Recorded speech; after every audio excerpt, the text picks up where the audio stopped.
Bonjour. Nous sommes restés la dernière fois sur une image que vous devinez, qu'on va revoir tout à l'heure quand le noir se fera. Le sujet d'aujourd'hui, la part de l'art et le partage de la signature. Nous sommes, nous, paysagistes, confrontés à différentes questions qui sont des questions de terrain, de topographie, des questions de population, d'occupation du terrain, et donc de société, des questions d'écologie, des questions climatiques, pédologiques, etc. Et nous sommes aussi dans la problématique même et dans la dynamique de la conception et de la médiatisation de ce que nous voulons faire passer comme message. C'est un des points les plus délicats. Donc la dimension artistique, elle existe d'une certaine façon. Aujourd'hui, je vais aborder plusieurs facettes de cet aspect, mais elle existe évidemment de façon assez évidente par le fait même qu'on nous sollicite, c'est ça le projet, pour produire quelque chose qui n'existe pas encore. Donc on se trouve à la fois dans le processus de la création, et puis aussi, puisque nous sommes des regardeurs principalement, c'est-à-dire des gens qui analysons le paysage et qui tentons parfois de le faire regarder d'une certaine façon aussi par les autres, nous intervenons sur une dimension qui est celle du cadrage du regard, un choix particulier et un questionnement. L'art, de mon point de vue, mais là j'en donne disons un point, c'est vraiment mon point de vue, est sans doute ce qui est le plus perturbant dans le processus d'avancement de la société, dans sa progression, dans la façon dont cette société se réajuste constamment, c'est-à-dire dans sa propre évolution. Je suis sorti de la grotte Chauvet, que j'ai eu l'occasion d'aller visiter, très troublé. Dominique Baffier, qui m'avait sollicité pour faire cette visite avec d'autres personnes, nous avait pas vraiment mis en garde. Elle est enthousiaste, évidemment, mais rien ne vaut d'aller voir. Et en sortant de là, ces dessins produits par des gens qui ont exécuté quelque chose qui les touchait profondément, et datent de 32 000 ans, et nous donnent quelque chose qui est la vie même de ces animaux, principalement. Il s'agit d'animaux, assez bizarrement, on n'a jamais de végétaux là-dedans, de sorte qu'on croit entendre le souffle des chevaux. On est tout à fait perturbé par à la fois ce réalisme, mais cette force dans la manière de traduire quelque chose qui est de l'ordre de l'émotion et de l'importance attachée au sujet. On ne sait pas d'ailleurs les raisons pour lesquelles ce sujet est aussi ciblé. L'environnement de ces hommes, il y a 32 000 ans, n'était pas très très différent de celui qu'on peut voir aujourd'hui dans les grottes de l'Ardèche, qui en soi sont déjà un paysage extraordinaire. Pour moi, ces artistes étaient aussi des paysagistes, ils n'avaient pas choisi n'importe quel point de vue. Car à l'entrée et à la sortie de la grotte, on est sur cette espèce d'extraordinaire paysage de la rivière même de l'Ardèche. Et cette chose-là étant, ça ne faisait que renforcer mon point de vue sur la force de l'art dans la mesure où constamment l'artiste, dans son travail, repose des questions et invite tous ceux qui veulent bien considérer son propre travail à réviser sa propre vision du monde. C'est par conséquent un moteur fondamental et parfois perturbant. Cela dit, pour ce qui nous concerne, nous paysagistes, notre part qui revient à l'art, si on peut dire ça, est sans doute pas aussi. Elle n'est pas mineure, puisque je ne pourrais pas dire une chose pareille. Elle est simplement une part du travail seulement. Si je parle du partage de la signature à propos de la dimension artistique dans ce métier, c'est parce que, de toutes les façons et d'emblée, tout de suite, il y a un partage. Le partage se fait dès la conception. Il se fait dès la conception parce que même si la plupart du temps la conception émane d'une personne, mais c'est très rapidement une personne qui vient en discussion avec une autre. Et puis, puisqu'il y a une équipe, car nous travaillons toujours en équipe, au bout d'un moment, la conception est partagée par la totalité de cette équipe, à des niveaux différents, bien entendu, mais tout de même, il y a déjà un partage à ce niveau-là. Tout de suite après, on met à exécution c'est pas tout de suite après d'ailleurs, ça peut durer très longtemps, mais en disant on met à exécution le projet. Le projet, lui, est un projet qui se réalise à partir de matières inanimées et puis de végétaux, puis arrivent les animaux qui ne sont pas toujours prévus, mais qui heureusement sont là. Et à ce moment-là, évidemment, il y a deux autres niveaux de partage extrêmement forts. La personne qui va s'occuper du développement, de l'entretien, du soin de ces espaces, qui sont quelquefois plusieurs personnes, que j'appelle en tout cas le jardinier, si vous voulez. Donc ça dépend de lui. Car contrairement à ce que peut faire l'artiste, qui est maître totalement de son travail avec des objets inanimés, avec des sculptures, des peintures ou autre chose, ou l'architecte avec ses objets architecturaux, le paysagiste ou le jardinier, lui, se trouve, le paysagiste, disons, dans sa dimension de concepteur, se trouve immédiatement soumis à quelque chose d'autre lorsque le travail est remis, lorsque ce qu'on appelle la réception du chantier, si vous voulez, la maison est finie, mais le jardin commence. Et on ne sait pas quand il finira. Il y a donc là le travail de celui qui s'en occupe, je disais le jardinier, puis le temps, la nature, tous les éléments qui arrivent là et qui sont extrêmement actifs. Vraiment avec une impossibilité de prévoir ou très difficilement dans quelle direction les choses vont se passer. D'autant plus difficilement qu'on a laissé une part importante aux dynamiques de la nature.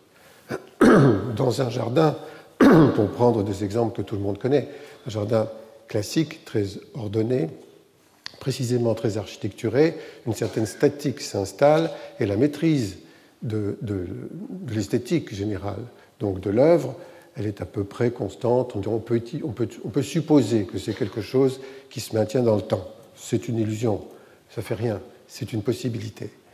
Mais si par hasard on laisse des initiatives réelles, sérieusement, à la nature et qu'on ne fait que l'interpréter, c'est toute la problématique du jardin en mouvement, mais on a déjà vu toutes ces questions, évidemment ça se transforme et la part de signature de l'œuvre, au moment où on la considère, elle est due à la nature très fortement, à l'action de cette nature dans le temps. Donc c'est changeant. Alors ensuite, il y a d'autres dimensions artistiques, je disais celle de la médiation. Nous sommes amenés, au dehors de la phase de conception, à communiquer. Alors là, il faut faire des dessins. Tout ce qu'on appelle le temps de l'esquisse. Le temps de l'esquisse est un temps très fort, c'est le plus important. C'est celui où tous les éléments sont donnés avec leurs impulsions et leur fragilité, les tremblements de la conception. C'est ce moment-là qui est le plus important et ça ne peut se faire qu'avec tout le corps.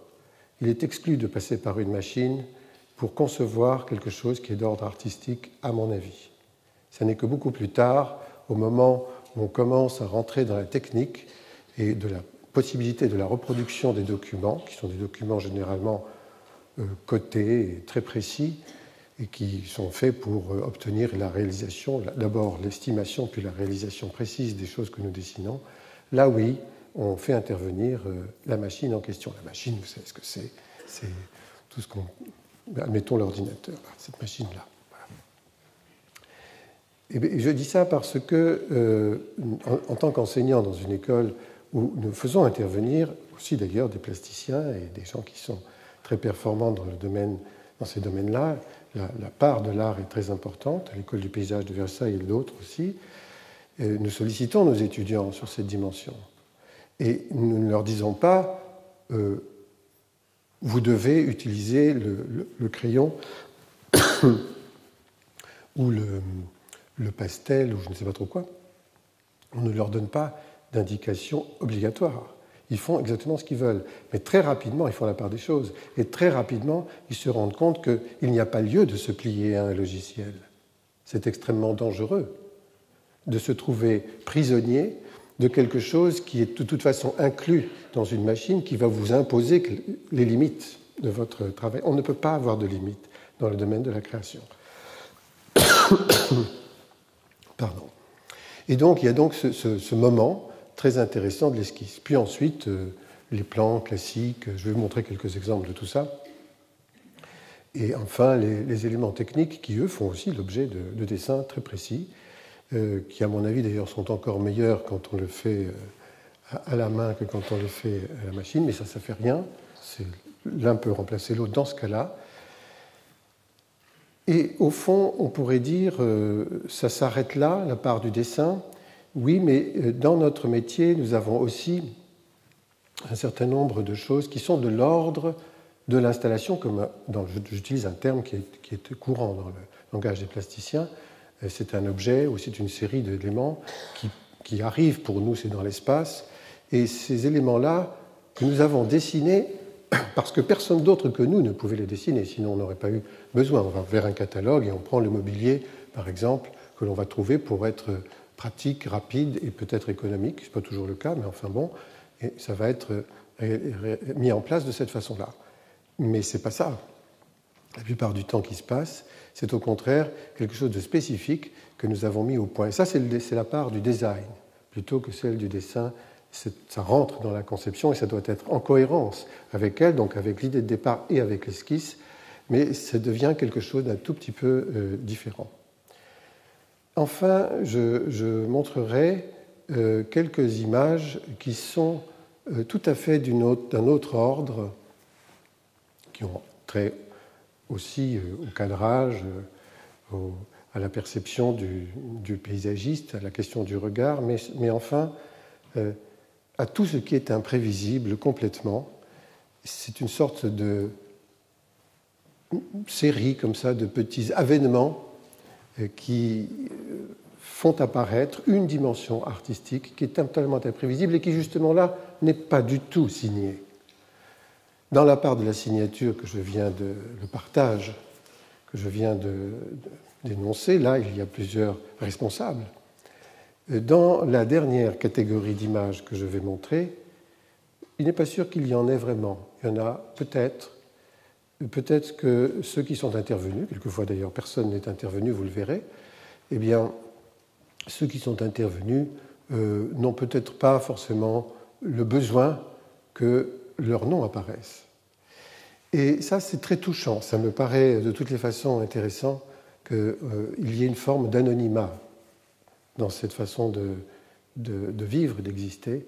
J'avais été très étonné en voyageant par la façon dont une civilisation totalement artistique, comme les aborigènes australiens, se développait par un mode de communication qui est le chant, le dessin sur le corps, le dessin dans le sable, tout ce qui est vraiment une manière de tout transmettre par des moyens artistiques, on ne peut pas dire autrement, mais sans signature.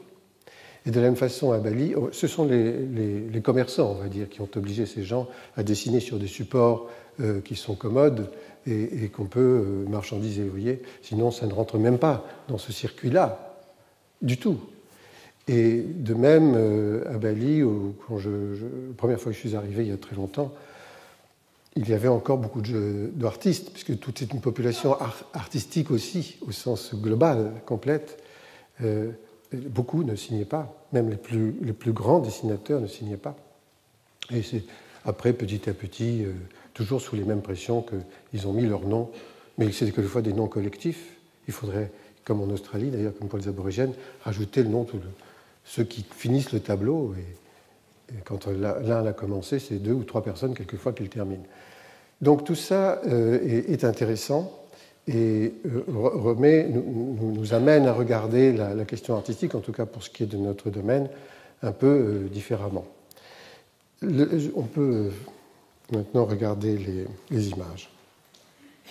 Nous en étions donc restés là, et cet objet a donc un auteur.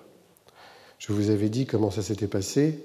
Il s'agit, l'auteur de ce tableau, puisque c'est un tableau, c'est une plaque métallique qui vient là combler c'est un problème technique, il s'agit que le bois ne pourrisse pas à cet endroit-là, enfin peu importe. Et alors elle a rouillé, et l'auteur est à côté, c'est ce Prunus, qui a laissé partir ses feuilles, et elles sont venues là marquer leur impact, et ça va probablement disparaître. Donc c'est un tableau éphémère, parce que la rouille prendra complètement le dessus. J'étais tombé tout près du Pont des Arts sur cet objet étrange que quelqu'un avait mis avec attention évidemment, mais de façon à ce qu'on ne puisse pas l'atteindre. C'est-à-dire qu'il y avait le parapet, vous savez, il y a là la voie rapide sur berge en dessous et la Seine. Donc on ne peut pas atteindre cet objet, il fallait une échelle. En fait. Donc il y avait un facétieux qui posait la question pour nous de qu'est-ce que c'est l'art.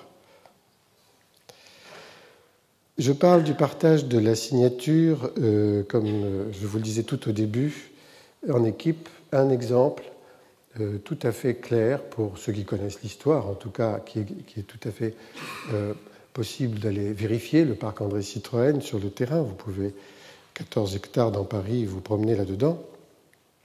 Voici le projet qui avait été proposé par l'équipe paysagiste Alain Provost, l'architecte Jean-Paul Viguier et Jaudery, puis la nôtre, Patrick Berger et moi, et le projet de synthèse qui est celui-ci, qui est donc une combinaison des deux. Vous voyez, si vous reprenez, il y a des grandes similitudes de formes qui venaient beaucoup des épandelages et de la préparation du travail de l'atelier parisien d'urbanisme, de la PUR, qui avait donc donné quelques indications, on peut dire rythmiques, en particulier de ce côté-ci, et ce qui avait induit une espèce de commande rythmique à l'intérieur du parc qu'on retrouve dans les deux projets, par exemple.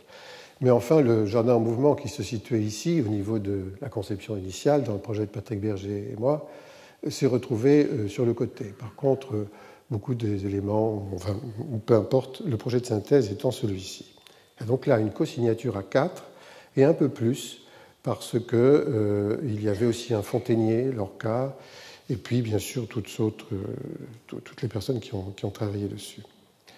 Aujourd'hui, puisqu'on peut monter dans un ballon, on voit ce parc d'une certaine façon, mais enfin, on voit surtout le ballon quand on n'est pas dans le parc, et ça a l'air d'être une autre signature. Donc il y a la signature du publicitaire, si vous voulez, qui se rajoute à celle des concepteurs, que peut-être l'histoire finira par oublier, on ne sait pas, ça n'a pas d'importance d'ailleurs. Comme par exemple ici, toujours le travail d'équipe, un jardin qui, Dieu merci, n'a jamais vu le jour, parce qu'on s'est aperçu, c'était moi qui avais fait la proposition un peu hâtivement, à faire un jardin virtuel. À la sortie du tunnel de la Manche, il y avait 80 hectares, et c'était un projet pour lequel il fallait proposer, un terrain pour lequel il fallait proposer une idée. Ça me paraissait possible d'avoir un lieu à partir duquel on interrogeait des territoires similaires sur la planète. Et à ce moment-là, on faisait appel à une technologie très haute.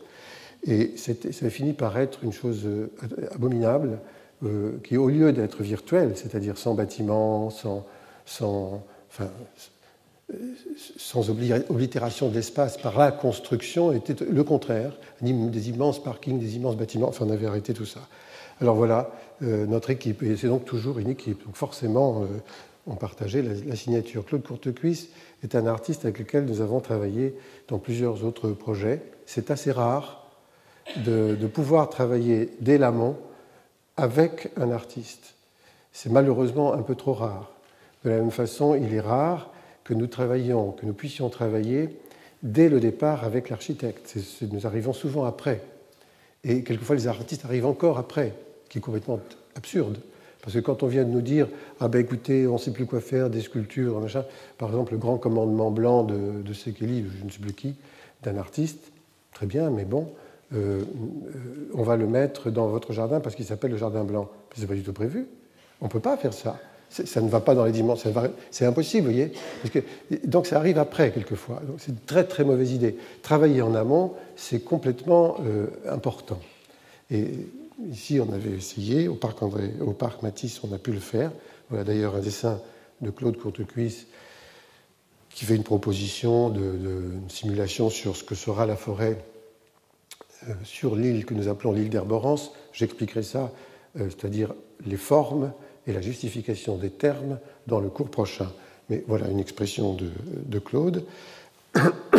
Et il y en avait d'autres, y compris du cabinet Empreinte. Empreinte est l'agence de paysage avec laquelle nous avons travaillé sur le site, et qui habite d'ailleurs l'île. C'était donc très important. Là aussi, nous avons cette question du partage. Nous ne pouvons pas, nous, faire des réunions de chantier qui sont très éloignées lorsque nous habitons Paris pour faire quelque chose qui se trouve à Santiago du Chili ou ailleurs. C'est impossible. Il est évident qu'il faut prendre... L'île est moins loin, c'est sûr, mais c'est pareil. Il faut y être très souvent. Donc cette collaboration est très importante. La collaboration du jardinier, son travail, son invention. Là, je vous avais dit à quel point, pour le jardin en mouvement, ici c'est au parc André Citroën, mais ça pourrait être n'importe où ailleurs, il a une part déterminante dans l'apparition des formes. C'est lui le concepteur du jardin en mouvement, puisque chaque fois, il réinterprète ce qu'il voit sur le terrain, il redessine. Et ce n'est pas un jardin, celui-ci, que l'on pourrait dessiner sur une table à dessin en amont. C'est impensable. C'est donc quelque chose qui se fait avec la matière elle-même, la matière du vivant, le végétal. Et cette image, je la montre parce que c'est un jardinier dans le Central Park à New York. Il balaye. Chose qu'on ne fait plus, on ne sait plus du tout faire ça chez nous. Ça. Ils ont abandonné la souffleuse. Ils ont compris à quel point c'était absurde d'enlever l'humus, le stabiliser, le reste, de dessécher les arbres, d'appauvrir les sols. Enfin bref, voilà. Ils ont compris, donc ils balayent et ils remettent la matière organique sous les arbres. C'est aux États-Unis que ça se passe. Il paraît que, comme on a beaucoup de retard, on va peut-être faire ça un jour, puisqu'on les copie. Et oui. Donc tout dépend du jardinier. En voilà.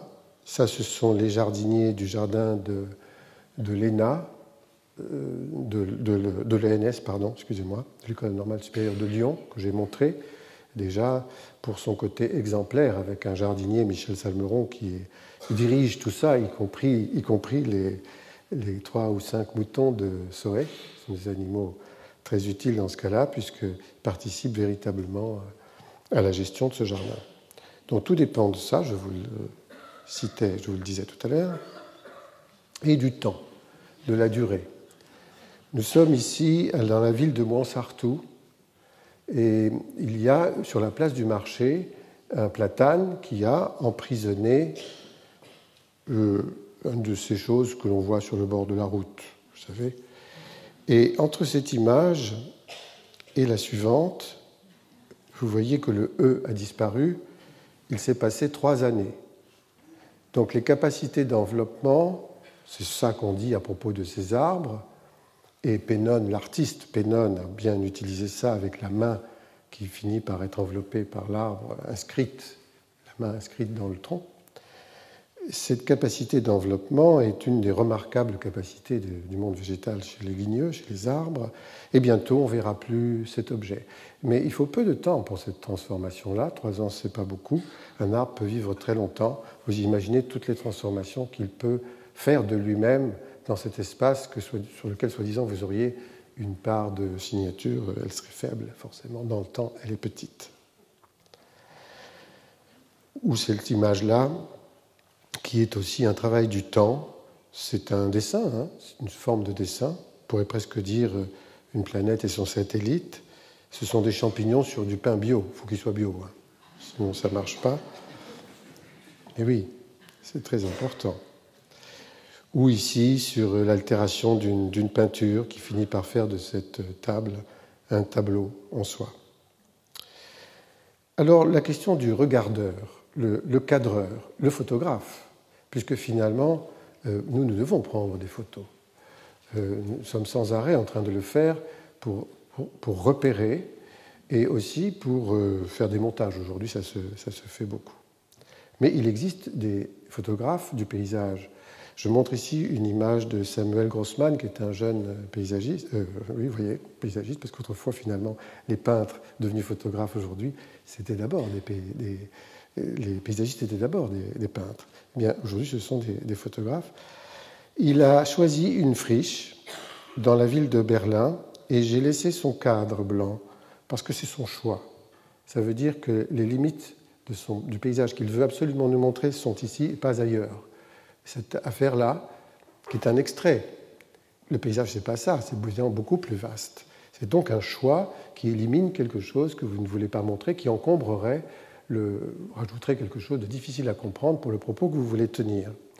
Donc lui travaille particulièrement sur ces friches. Il y a d'autres paysagistes, photographes, qui le font. Je pense à Edith Roux, à Franck Gérard.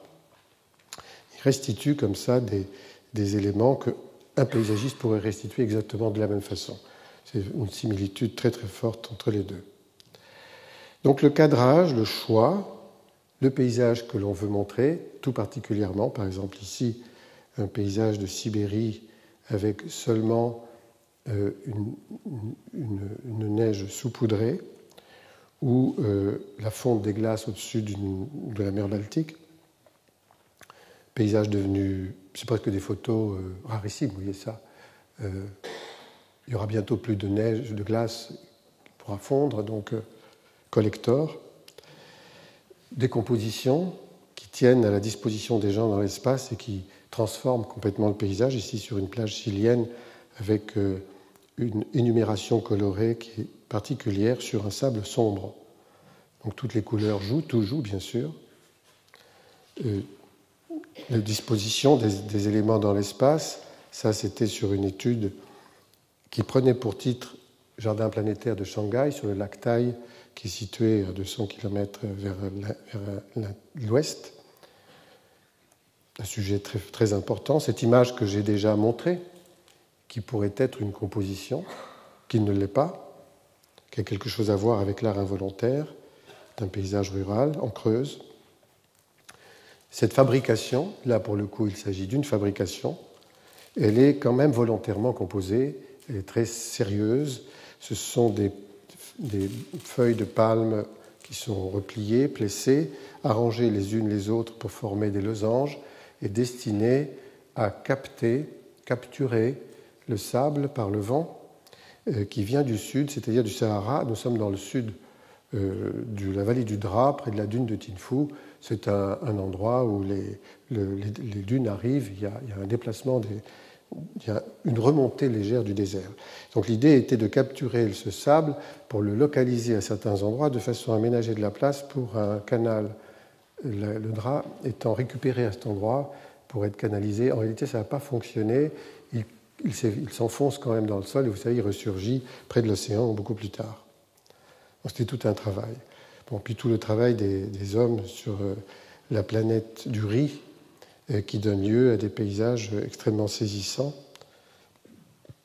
Ici, en Indonésie, là, dans une saline à l'île Maurice qui maintenant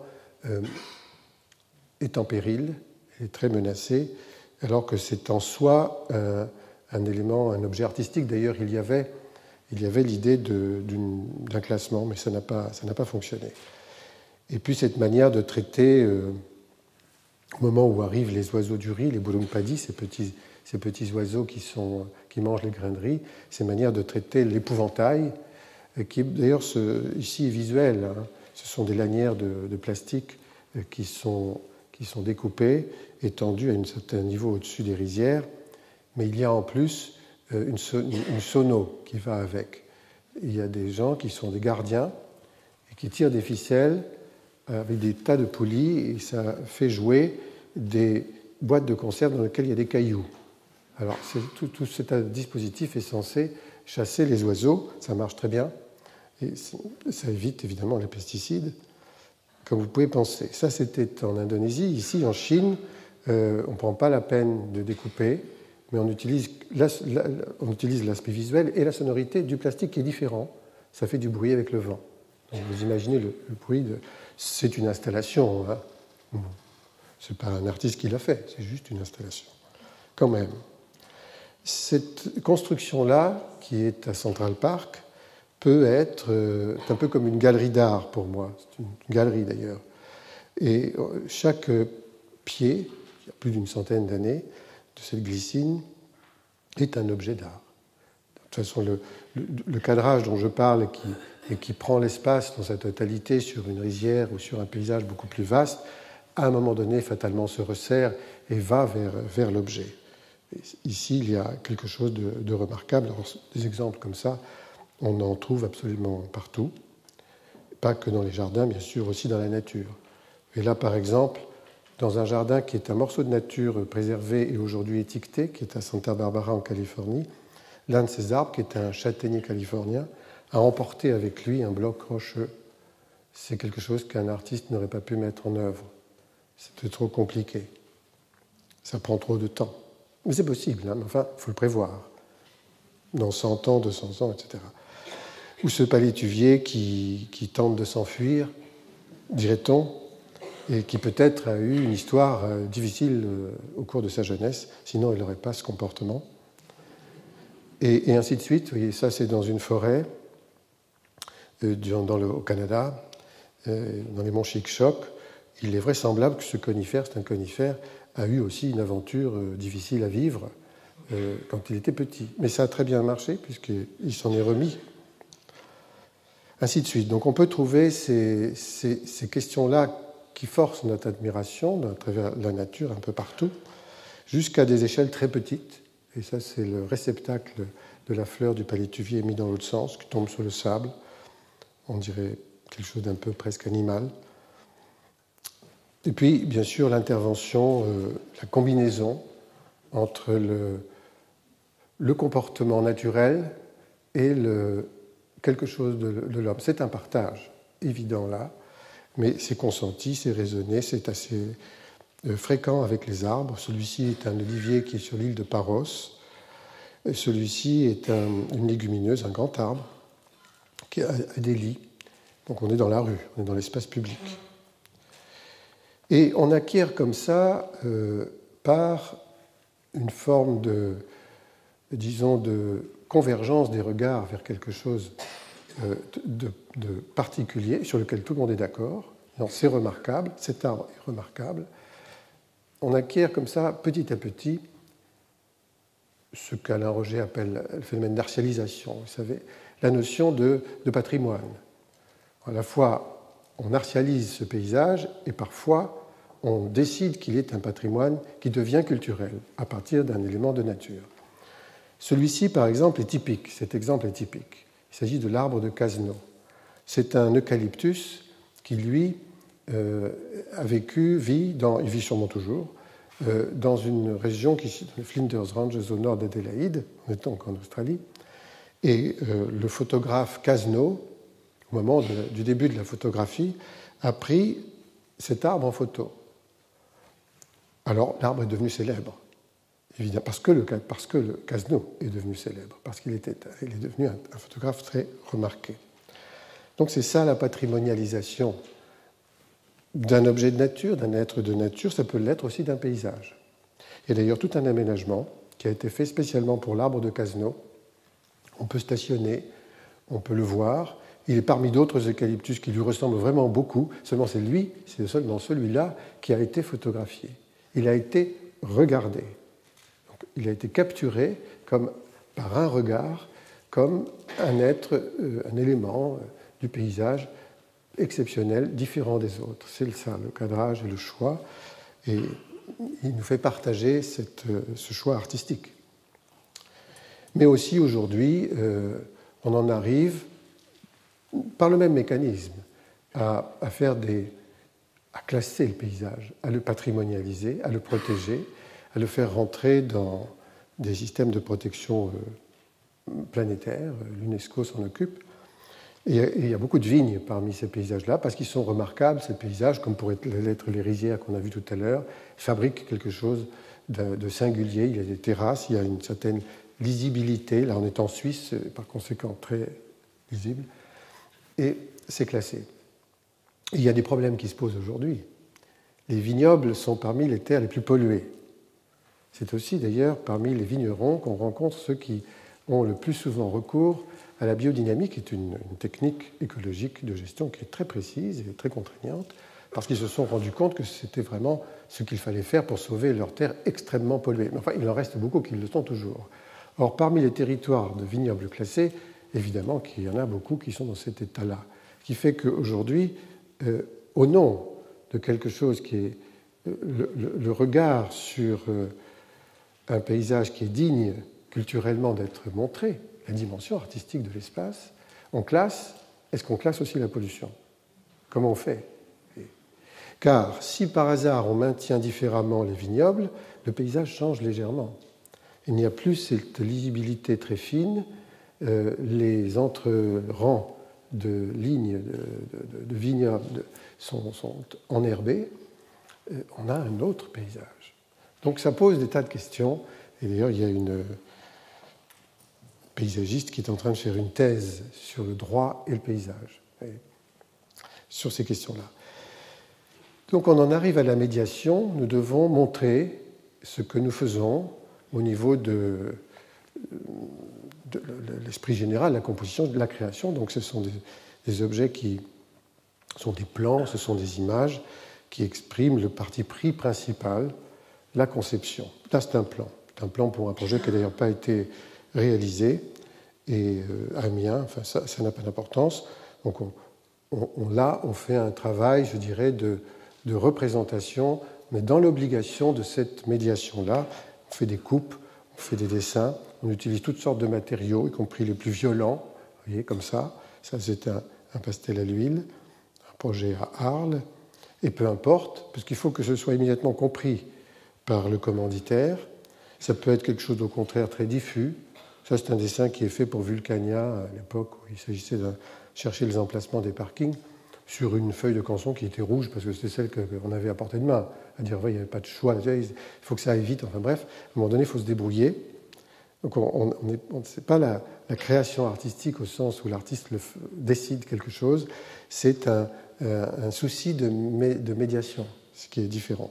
Ça va bien sûr vers les axonométries, où là on fait aussi bien des dessins et des montages. Ça, c'est un montage de Nicolas Gilsoul pour un projet qu'on avait fait ensemble sur Munich. Et ça, c'est un projet au crayon pour le Chili, où se trouve en légende tout ce qui correspond. Bien entendu, il y a adjoint à tout ça tout ce qui permet de comprendre ce projet. Sinon, ça resterait des images muettes. C'est pas possible. On a en même temps des coupes, on a en même temps des photographies du site avec leurs modifications et ainsi de suite. Je montre seulement quelques éléments de la médiation tels qu'on a l'habitude de les faire. Ça peut aller jusqu'à la simulation avec des méthodes aussi expressionnistes que celle-ci. Ça, c'est un travail qui avait été fait pour la ville de Montsartou. Montsartou a un château triangulaire dans lequel la ville a installé le musée, le centre d'art concret. On n'a pas su me définir ce que c'était. C'est concret. Quand on va voir des choses admirables, qui sont très abstraites, mais ça s'appelle concret. Même Honegger, qui est celui avec qui j'ai discuté là-dessus, n'a pas su m'expliquer les raisons précises. C'est aller voir. Et alors, il y a là un travail à faire sur le bois de chêne. Et par exemple, pour exprimer l'idée d'une double clairière qui permettrait d'appeler les gens à rentrer dans ce bois dans lequel personne ne rentrait, plutôt que de travailler dans le bois, c'est-à-dire plutôt que de faire quelque chose qui serait une intervention dure, avec un sol dur, l'idée de faire apparaître seulement de la lumière me semblait meilleure pour ne pas abîmer cette chaînée magnifique. Donc on exprime cette idée de la double lisière avec les haies, et de l'autre côté l'esplanade. Les haies, d'ailleurs, finalement, n'ont pas été réalisées parce qu'on n'en avait pas besoin. Cet appel par la lumière suffisait. Et puis l'implantation des bassins par rapport aux bâtiments, l'accès au pont avec la bambouseraie, l'emplacement des pierres qui sont des éléments qui servent à la fois de fontaine et de banc et sur lequel est écrit un mot qui renvoie à un nom d'une plante dans un autre jardin à côté, éventuellement intervention d'une taupière et d'une taille sur ces d'éléments de nature qui existent mais que l'on maîtrise un tout petit peu dans ce sous-bois, et ainsi de suite. Et puis on arrive à ce que je disais être tout à l'heure, les dessins techniques que vous voyez ici exprimés dans tous nos documents, c'est comme ça, de façon assez simple, cotés précisément, mais là, des dessins à la main, dessinés parce que, comme je l'expliquais, c'est bien ce qu'on demande aussi à nos étudiants, ça n'existe pas. Personne d'autre que celui qui l'imagine ne peut faire ce dessin. Et les emplacements, il s'agit de la DRAC à Saint-Denis, à La Réunion, et l'interprétation par la machine d'un de ces objets. Alors là, c'est désenchanté, c'est autre chose, c'est commode, hein, on a besoin de ça, mais c'est un autre volet. Et donc ces expressions peuvent aller très loin dans le raffinement. Frank No, qui est un des paysagistes dessinateurs remarquables, qui a longtemps travaillé dans mon agence au moment du parc André Citroën et à d'autres moments, faisait des dessins de cette qualité-là. Il s'agit d'une fontaine avec une pergola et avec puis des maquettes, des objets en 3 dimensions. Alors là, on a beaucoup de mal à faire ça parce que ça nous demande trop de temps la plupart du temps, c'est donc exceptionnel. On le fait faire aux étudiants dans l'école. Nous, c'est beaucoup plus rare. Il s'agissait d'un projet à l'île aux Canaries. Voilà. Et puis alors, les installations dont je disais que parfois nous avons cette responsabilité dans l'espace d'installer des choses qui ne sont pas seulement des éléments de composition du paysage, mais c'est parfois des objets. Là, il s'agit du jardin Lamarck. Je regarde l'heure. Je n'ai pas tout à fait le temps de vous parler de l'importance de Lamarck tout de suite. Il s'agit quand même d'un trop petit jardin pour un homme aussi important, qui est celui qu'on pourrait dire être le père de la théorie de l'évolution. Ce n'est pas Darwin, c'est Lamarck, c'est 50 ans avant Darwin. C'est le transformisme qui revient aujourd'hui tout à fait, d'ailleurs, dans les esprits. Et ce petit jardin est là, près de Valloires, au domaine de Valloires, l'abbaye de Valloires, dans la Somme, parce que Lamarck est né pas très loin.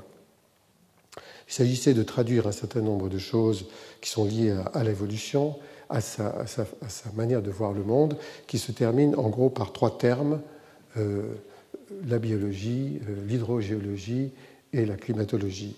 Et ici, on traverse un jardin avec des étapes qui sont des étapes liées à sa vision de l'évolution des espèces, à partir des espèces archaïques vers les espèces les plus modernes, plus récentes.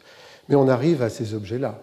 Et là, on est à la limite de l'intervention artistique. C'est un travail de Miguel Georgiev et moi, et ça s'appelle La Chambre des nuages. C'est en rapport avec le travail de climatologue, avant la lettre, de Lamarck. Il avait même fait une liste des nuages.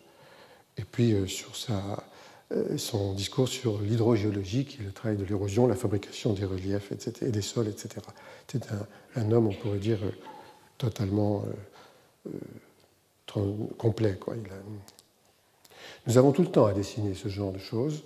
Ça, c'est la série des emmarchements qui traverse la partie en basalte qui est située dans un creux à Vulcania, juste frontalement au jardin des Fougères.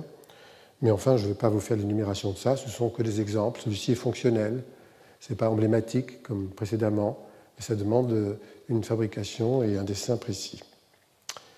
Et sur cette série, je termine, avant d'aborder la dernière catégorie, sur le travail de Nek Chan, qui est un artiste autodidacte. Enfin, je montre qu'une image, parce que c'est considérable.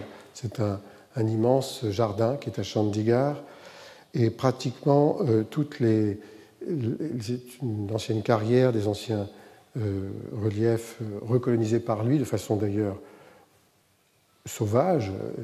Il a failli être chassé de ce territoire, puis finalement la ville a accepté son travail, récupéré, c'est devenu un jardin public qui est visité pratiquement que par la population indienne. Il n'est pas connu, ce jardin-là. Et il y a des sculptures partout, avec de la récupération générale de la poterie cassée, des objets. Il fabrique des figures avec ça. Et je vous invite à aller voir ça un jour si vous en avez l'occasion. Et dans une des plus grandes chambres, on voit ces arbres, par exemple. Alors, à des niveaux différents, qui se discutent artistiquement, la question n'est pas là, je montre quelques inventions de ces habitants paysagistes, aurait dit Bernard Lassus, qui est paysagiste aussi, et qui avait fait tout un livre sur ça. Celui-ci est un jardin d'œufs. J'avais jamais vu, c'est juste qu'une fois dans ma vie, qui était un jardin de ferronnier. Donc c'était un ferronnier qui devait s'ennuyer à faire de la ferraille tout le temps. Il faisait des portes-serviettes, des choses comme ça. Et un beau jour, il s'est mis à faire un jardin. Voilà. Ça a disparu. C'était près de l'aéroport Ngurah Rai de Bali. Et ils ont élargi la voie. Donc, plus de jardin. Et ça, c'est une installation très modeste, mais qui m'avait paru assez intéressante. Elle est sur un des bâtiments du Jardin des Palais d'été à Pékin. C'est manifestement une initiative privée, individuelle, je veux dire. Récupération de l'eau. Là, c'est déjà plus réfléchi. C'est un passage en boucle, à travers une forêt qui est dite sur la carte territoire inexploré. Là, on va quand même l'explorer un peu. On est dans le sud-est de la Tasmanie. C'est une des très rares forêts qui est laissée comme une protection, comme ça, totale, forêt primaire en milieu tempéré, humide. Et la disposition ici est telle qu'on nous explique, sans nous dire un mot, et l'artiste est là pour ça, eh bien, nous attachons beaucoup d'importance à l'arbre couché et à la mousse qui est dessus. Ça se passe en Tasmanie, donc Ah, ça ne marche plus. Non. Excusez-moi, il faut revenir en arrière. Voilà. Et donc, il y a l'artiste avéré, c'est-à-dire celui qui signe à proprement parler et qui concerne notre métier ou quelque chose qui a à voir avec les différentes dimensions de ce métier. Celle-ci, c'est la dimension du paysage dans toute son ampleur. C'est Le Roi et la Reine de Henry Moore en Écosse. C'est intéressant de savoir qu'il existe, dans le monde anglo-saxon, surtout en Angleterre et en Écosse, une dissémination des œuvres d'art dans l'espace non urbain. Le pouvoir n'est pas que dans la ville, là-bas. C'est encore féodal, il est encore dans la campagne. Parce qu'ils ont encore des reines.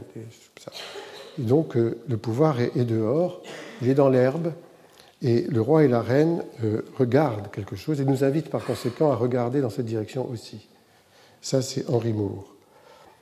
Dans un même voyage, d'ailleurs, nous avions été voir d'autres réalisations. Et tout à coup, excusez-moi, j'ai un trou de mémoire. Jenks. Voilà. Jenks, le postmodernisme, une façon de sculpter l'espace, rien à voir avec le regard vers le lointain des travaux de Moore, quelque chose qui est au contraire une prise du terrain pour en faire un objet. C'est une réification aussi de l'espace. C'est décoratif et très formel. Puis un travail qui, moi, m'a touché plus particulièrement, celui de Ian Hamilton Finlay, qui est bien plus connu pour sa dimension d'artiste à proprement parler que de jardinier, mais il a même fait un certain nombre d'installations dans son jardin que je ne vais pas montrer. Là aussi, il faut aller voir Little Sparta, ça s'appelle comme ça. C'est magnifique et c'est très touchant, mais c'est sa façon de jardiner qui m'a le plus surpris, comment il utilise des espèces mineures pour fabriquer des choses majeures à mon sens. Le travail toujours en rapport avec les éléments de nature, c'est-à-dire comment à la fois est pris l'espace mais l'objet aussi bien, de Andy Goldsworthy, lorsque, prenant des galets du bord de mer et les mettant dans le four à céramique de son beau-père, il obtient quelque chose qui est un craquement, comme la mise en fusion d'une roche. Il y a quelque chose de très, à la fois inquiétant, de douloureux, mais de très étonnant dans cet aspect, dans ce travail particulier, puisqu'il faut arrêter la cuisson, il faut arrêter il faut retirer l'objet au moment voulu, sinon il devient de la lave, il se transforme en quelque chose qui est informe. Là, il a encore gardé son aspect de galet. On en voit des ratés, vous voyez, comme ça, vous avez montré. Il est plus connu, Goldsworthy, sur sa manière de procéder à des installations qui sont aussi des objets posés. Ça a à voir avec le lieu, parfois le sol, la géologie et le paysage, mais quand même, ça reste des éléments qui sont des marques, tout de même beaucoup. Et dans la même série, si vous voulez, je montre ce travail de Thierry Fontaine. Ce n'est pas un galet, cette fois-ci, c'est un coquillage énorme, mais qui renverse complètement la vision qu'on peut avoir à la fois du coquillage et de tout, puisque cette réalisation, cette œuvre s'appelle Le Cri. On comprend ce que ça signifie. Et ça renvoie un peu au galet de Goldsworthy, mais le travail de Thierry Fontaine est un travail qui parfois, assez souvent, pas toujours, utilise des éléments de nature avec une toute petite incidence. Et là, pratiquement, il n'y a juste qu'une position. Ici, il y a une composition. Cet élément s'appelle la longue traversée. Donc on suppose qu'effectivement, il a fallu marcher longtemps pour que les oursins aient eu le temps de s'installer. Et cette image que j'aime beaucoup, parce qu'elle met en dérision, je ne sais pas ce qu'on pourrait dire, enfin, le foot et son casino. Il s'agit de noix de coco. Donc il a composé, ça veut dire qu'il a fait venir quelqu'un qui a donné les ordres, il avait préparé la scène. Voilà. Ce n'est pas une photo prise au hasard, c'est une photo complètement composée, complètement fabriquée. Alors, juste quelques exemples. Là, je prends 8 exemples rapidement de commandes artistiques. Il est très rare, je vous l'ai dit, que nous soyons sollicités à ce titre, mais ça arrive. Nous rentrons dans le 1% artistique.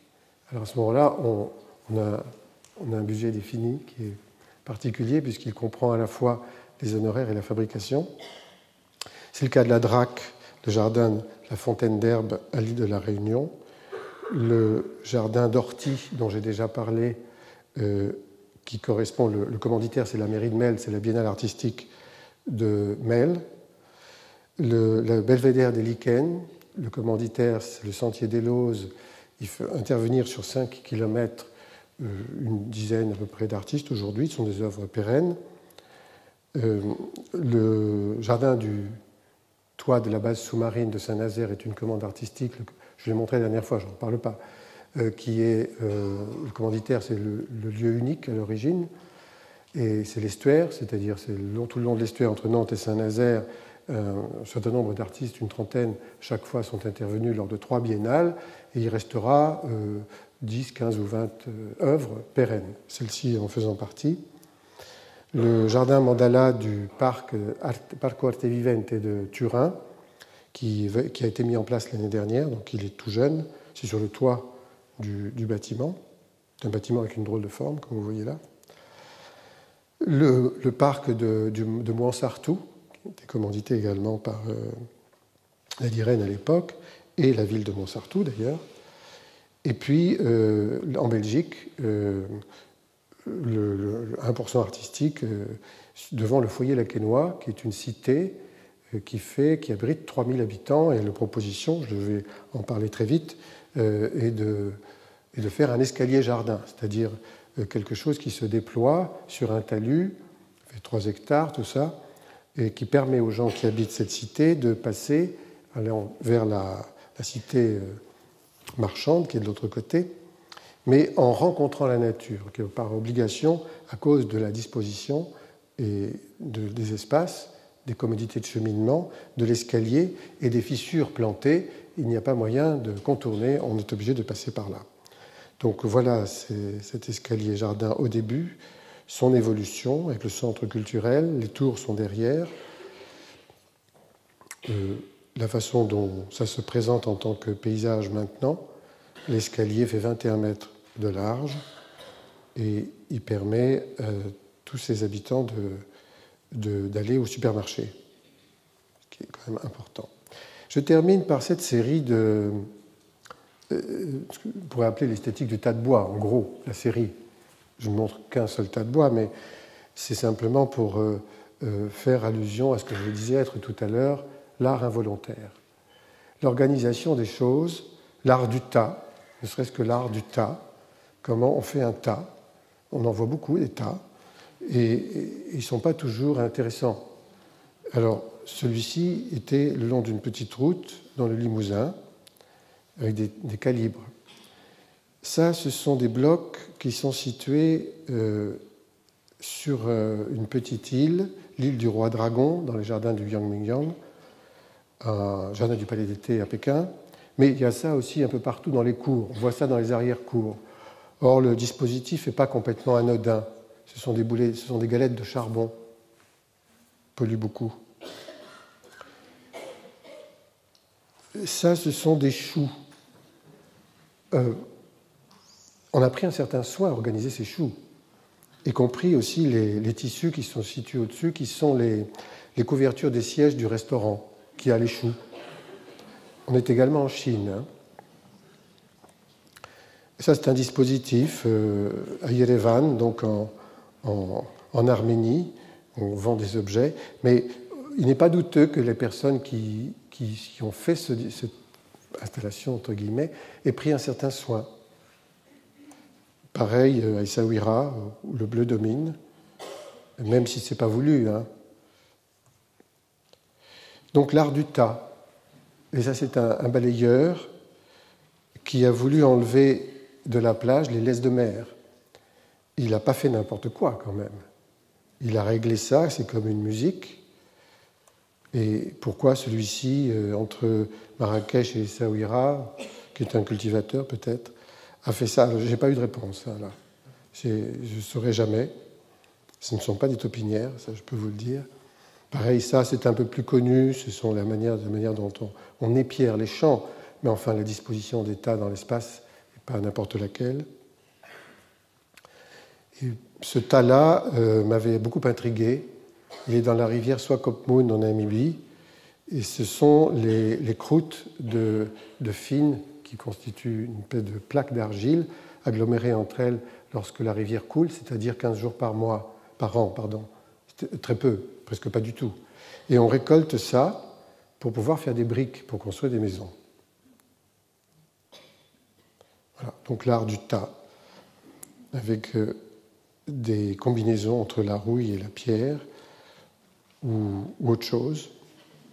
Ça, c'était au bord d'une rivière en Brésil. Dans une autre catégorie que j'avais baptisée les envols, il y a tellement de choses que je n'en montre que quelques-unes, très peu. Le paysage a changé autour de Marrakech, maintenant il n'est plus du tout comme ça, mais à une certaine époque, il était blanc. C'est-à-dire que le plastique se prenait dans les scrubes et les épineux, et ça faisait un paysage blanc avec des reflets. Puis il est devenu blanc et noir, c'est cette image, et après il est devenu noir. Et puis il redevient blanc et noir. Enfin, c'est très intéressant parce que ça dépend du fabricant finalement. Ça, c'est une plage qui s'appelle Sandy Bay. À Sandy Bay, où je suis allé plusieurs fois pour les feux, puisque c'est en Afrique du Sud, au sud de Cape Town.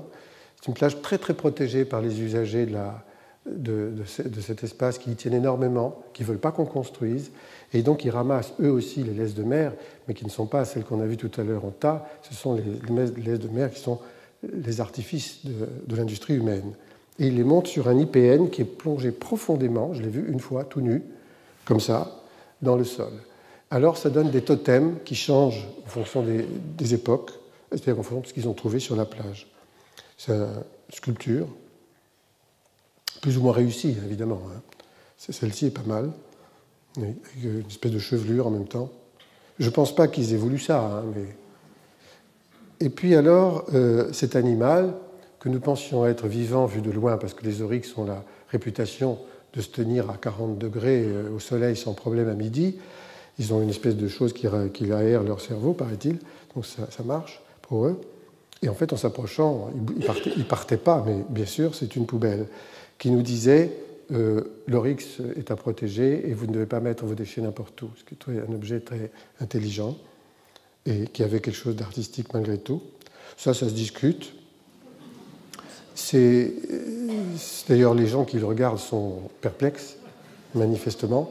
Et c'est près du Loch Ness, donc on voit le monstre, qui est couvert de petites fleurs, de joubardes, etc. Voilà, montrer. Enfin, les dernières quelques images pour terminer sur ce qui arrive et qui change notre regard complètement et qui est éphémère en même temps. Bon, ça c'est un ensemble tissé, on pourrait dire, à Tijuana. Ça a pris un certain temps pour s'installer. On se demande comment l'électricité arrive encore là. C'est à Delhi, Old Delhi, et ça aussi, vu dans l'autre sens. C'est pas homologué, donc on peut dire que chez nous c'est impensable. Et ici, un peu le même sentiment de désordre, de catastrophe, dans un endroit extrêmement moderne, extrêmement scientifique, très surveillé, qui s'appelle le synchrotron du plateau de Saclay, Soleil. Donc quand on arrive à l'intérieur, on voit ces gens d'un très haut niveau qui font la même chose. Ils s'amusent. Avec du papier d'argent, des petites choses pour empêcher les fuites.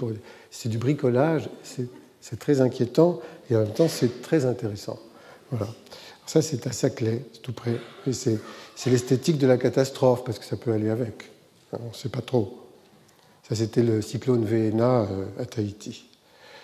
Esthétique de la catastrophe, accident, des choses qu'on ne retrouvera jamais et qu'on ne pourrait pratiquement pas fabriquer. Et c'est un camion qui est rentré dans cette porte. Et malheureusement, ça a disparu. C'était dans l'endroit où se trouve aujourd'hui toute cette ZAC reconstruite avec l'université près de la grande bibliothèque. Et il y a eu ça à un moment donné. C'était très, très exceptionnel, un objet d'art. Ou celui-ci, et pour arriver à sculpter ce bidon, en fait, il a subi toute la désescalade avec l'eau, et il s'est heurté aux roches, et il arrive comme un objet magnifique, rouillé, mais magnifique. Ou celui-ci, cette série, un abat, un parking. Là, les amoureux viennent, parce qu'ils ne pouvaient pas, surtout à cette époque, se rencontrer dans la ville ou ailleurs. Donc, ils sont en voiture, et ils jettent leurs canettes par là, et ils font ce qu'ils ont à faire, mais dans la voiture, parce qu'ils ne peuvent pas sortir. Alors après, quand on recule ou en avançant la voiture, ça donne ça, sur ce parking. Ça fait un sol. Cet objet, qui s'appelle un martyr, c'est l'homme qui fabrique, qui scie à la scie circulaire les tuiles, les petites tuiles, pour couvrir un toit, et il met sous sa scie et sous la tuile une planche qui est atteinte par place, de temps en temps, par la scie. Alors ça donne un martyr. Je lui ai demandé si je pouvais prendre le martyr. Il me l'a donné en me regardant avec des yeux bizarres. Voilà. Ça, c'est la gare de Saint-Sébastien dans la Creuse, où il n'y a personne, et donc il n'y a pas de déchets non plus. Mais quelquefois, il pleut. Alors, je vais finir parce que je suis un peu en retard, excusez-moi, mais c'est un sujet qui pourrait ne pas finir. Voilà, ça c'est un tableau qui prend feu, c'est juste un reflet. Mais ça fait lire autrement les choses. Pareil, ces crabes, on dirait qu'ils sont cuits, et ils sont juste des animaux endémiques aux îles des Galapagos. Cet événement, pour moi c'est un événement alors là, unique. Comment se fait-il qu'une femme arrive avec un manteau de la couleur du mur dans la cité interdite à Pékin? Et c'est des moments très rares où ce groupe de personnes qui fabriquent une fleur sans le vouloir parce qu'elles nagent côte à côte dans un bassin sous les tropiques. Ces animaux perchés, on sait, au bout d'un moment, on apprend qu'en réalité, elles sont attachées pour le touriste, ça les fait venir. Mais enfin, elles sont très bien installées là-haut. C'est un arganier au Maroc. Ça, c'est évidemment tellement rare qu'on ne peut même pas imaginer que ça pourrait arriver. C'est le TGV. Bon. Voilà, dernière image. Enfin, avant-dernière, parce que je voudrais annoncer la séance suivante, mais c'est le travail de l'escargot. C'est donc un Velux qui a été recouvert par la poussière et par les pollens. Et l'escargot, pendant la nuit, a fait un incroyable parcours qu'on peut voir là. C'est très intriguant parce qu'il est allé plusieurs fois rechercher des choses, puis il est reparti. Voilà le parcours d'un escargot. Donc la fois prochaine, nous verrons un sujet qui s'appelle la forme et l'information. C'est un paysagiste, François Navarro, avec lequel j'ai travaillé là-dessus, sur le parc de Montsartou, mais le sujet portera sur plusieurs autres parcs, bien sûr. Merci.